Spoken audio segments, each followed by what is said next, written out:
Hi friends, bed time story मराठीमध्ये तुमचे स्वागत आहे.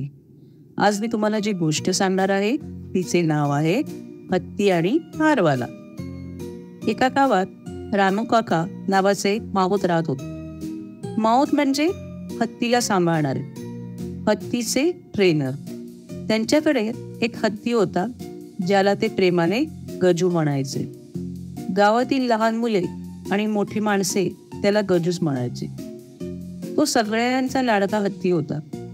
गावातले सगळे लोक त्याची काळजी घ्यायचे. रोज कोणी ना कोणी त्याला केळी आणि ऊस खाण्यासाठी देत असे. रामू काकांनी गजू हत्तीला एक सवय लावली होती. रोज तो गावातील मंदिरात जात असे.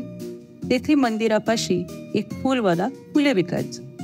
तो रोज हत्तीला एक हार मंदिरात जाताना देत होता.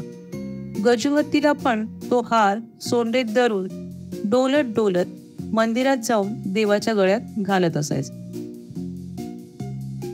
हत्ती हार मिरवत घेऊन जायचा हे बघायला लोकांना खूप आवडायचे.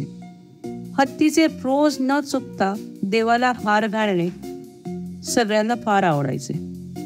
एक दिवशी गजू हत्ती नेहमीप्रमाणे मंदिरात जाण्यासाठी निघाला.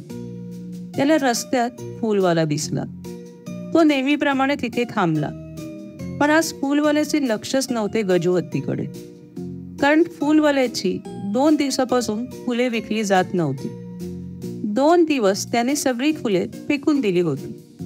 तो विचार करत बसला होता, आज तरी माझी फुले विकली जातील की नाही. गजू हत्ती समोर सोंड हलवत उभा होता.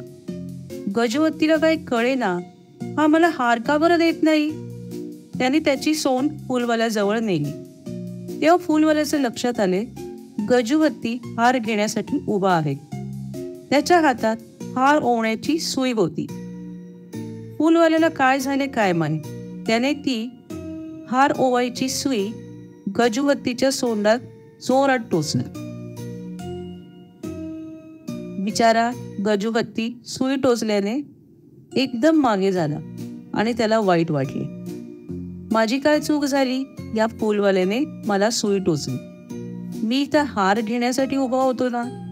बरं, फुलवाल्याकडून चुकून झालं असतं तर त्याने मला सॉरी म्हटले असते, पण तसे पण नाही केले.